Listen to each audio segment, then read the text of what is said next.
Welcome back to Movies Hub Recap. Today, we're recapping the 2025 sci-fi horror film, The Astronaut, directed by Jess Varley. So stick around to find out, and don't forget to like and subscribe for more recaps. Our story opens with chaos in the middle of the ocean. A helicopter and 3 motorboats slice through the waves, converging on a NASA capsule that has crash-landed back on Earth. Inside is astronaut Sam Walker, unconscious and lucky to be alive. A rescue team carefully retrieves her, and she's rushed to a hospital. Sometime later, Sam wakes up in a sterile quarantine room, her head spinning. As her eyes adjust, she sees something impossible, a pen, just floating in mid-air above a tray. It hangs there, defying gravity. She slowly reaches for it, mesmerized, but is startled by doctors in hazmat suits entering her room. When she looks back, the pen is lying innocently on the tray. Was it real? The doctors dismiss her story, explaining that anti-gravity hallucinations are a common side effect for returning astronauts. They ask her what happened up there. Sam struggles to remember. She was following coordinates from mission control. Everything was normal, and then nothing. She thinks she hit something, then blacked out during the freefall. The doctors have a more concrete explanation. Something pierced her capsule and shattered her helmet. They suspect it was meteorite debris, and the strange particles found on her suit are now being analyzed for answers. Sam is still in quarantine when her family comes to visit. She can only speak to her husband, Mark, and their young daughter, Izzy, through a thick glass wall. The distance is painful, a physical barrier that mirrors the emotional gap that has grown between her and Mark. Her father, General William Harris, also arrives. He's not just a concerned parent. He's a high-ranking military official. He informs her that the Pentagon is joining NASA's investigation. They detected mysterious frequencies during her re-entry and want to know what they are. For her recovery, William has arranged a special location, a secluded government house where she can heal without the press hounding her. A full convoy transports her to a beautiful, modern home in the middle of nowhere. Dr. Michelle, her assigned physician, gives her a tour, explaining the land was used for weapons testing in the 50s and is now a safe house for diplomats. There's even a telescope outside, so she won't miss space.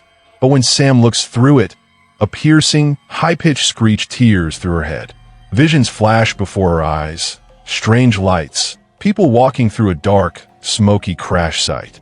Dr. Michelle rushes to her side, comforting her and saying these symptoms are normal. Nosebleeds, hallucinations, dizziness. It's all part of the package.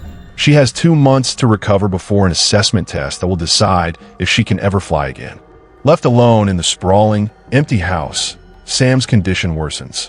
A terrible headache throbs in her skull, and a nasty bruise on her hand, which the doctors dismissed as a simple knock from the landing, is already darkening. While unpacking, her nose suddenly starts to bleed. She gets a video call from her best friend, Val, another astronaut. As they talk, Sam freezes, her eyes fixed on the backyard. She thought she saw something moving in the shadows. Val snaps her out of it, but the feeling of being watched lingers. Val gives her some friendly advice, downplay the symptoms. If she wants to get back to work, she needs to appear perfectly fine. Later that night, the house's lights begin to flicker, and a loud crash echoes from another room. Sam cautiously investigates and finds a chair overturned, the floor covered in dirt and rainwater, and the backyard door wide open. She steps outside, her heart pounding, and peers through the telescope into the surrounding woods. She sees it again, a definite movement in the shadows, something that vanishes as soon as she focuses on it. A flashback hits her, more lights, more chaos. She grabs a rock and hurls it into the forest, a small act of defiance. But she doesn't realize that the mysterious being is no longer in the woods. It's now on the roof of her house, watching her. The next morning, Sam is shocked to see an egg floating above the kitchen counter. This isn't a hallucination. She pokes it, and it bobs in the air. She grabs the egg and let it go, and it remains suspended. But just as the medical team arrives for her daily tests, the egg clatters to the counter and breaks. During her physical exercises, a sharp pain shoots through her foot, but she dismisses it as a cramp, remembering Val's advice. She tells Dr. Michelle she's feeling fine, hiding the terrifying truth. The isolation is taking its toll, not just on her body, but on her spirit. She calls Mark, suggesting a family trip once she's recovered. His response is cold. He thinks it's a bad idea to give Izzy false hope if they're just going to get divorced. The words hit Sam like a punch. She was in space for months, training even longer before that, and he knows she'll take another mission the first chance she gets. Desperate, Sam insists they are important to her, that she wants Izzy to have the family she never had. It's revealed that Izzy is adopted, a choice they made after they couldn't have children, but even that didn't seem to fix the cracks in their marriage. Needing to clear her head, Sam walks into the woods, but the painful screeching sound returns, stronger this time. Visions of a search team in a smoky landscape flood her mind. As the episode passes, she looks down and sees a cable half buried under the leaves. She follows it and finds a fake rock with a camera hidden underneath. She finds another and another. She's being watched from every angle. Panicked, she runs back towards the house, trips, and hits her head, knocking herself unconscious. She wakes up in her bed with a pounding headache and blood in her hair. A man is in her room, and she's startled until she sees her father, William, step in. He explains he found the house empty and called a search team, who found her in the woods. When she confronts him about the cameras, he reveals the house's biggest secret. This isn't just a safe house, it's a high-tech bunker. He leads her downstairs, behind a hidden panel, and into a massive underground complex with living quarters and a central command room. He shows her the security feed. Dozens of cameras surround the property. In an emergency, the house can seal itself behind 3 layers of the hardest materials known to man. There's even a defense system. He assures her it's all for her protection. But as they leave the bunker, the screens behind them glitch ominously. Sam's physical decay is accelerating. The bruise on her hand is now spreading up her arm. She sends a picture to Val, who tells her to just put some ice on it. That evening, as Sam tries to relax in the outdoor jacuzzi, the wind howls around her, then suddenly stops. An unnatural silence falls over the woods, filled with strange, guttural noises before the wind kicks up again. Terrified, she rushes inside and tries to call Mark, but it goes to voicemail. Then, the lights begin to flicker violently. Sam grabs a flashlight and scans the balcony, but sees nothing. She turns back inside, and in that split second, the lights go out completely. Silhouetted in the doorway is a monstrous figure, tall and gaunt. Sam freezes, unable to process what she's seeing. A moment later, the lights flicker back on, and the monster is gone. Shaking, she opens the door and finds nothing. She locks it, activating the alarm. But it's too late. A calm, computerized voice announces, "Breach detected. Lockdown initiated." Metal panels slam down over every door and window, sealing her inside. Her phone has no service. The screeching sound returns, and she hears a growl from the next room.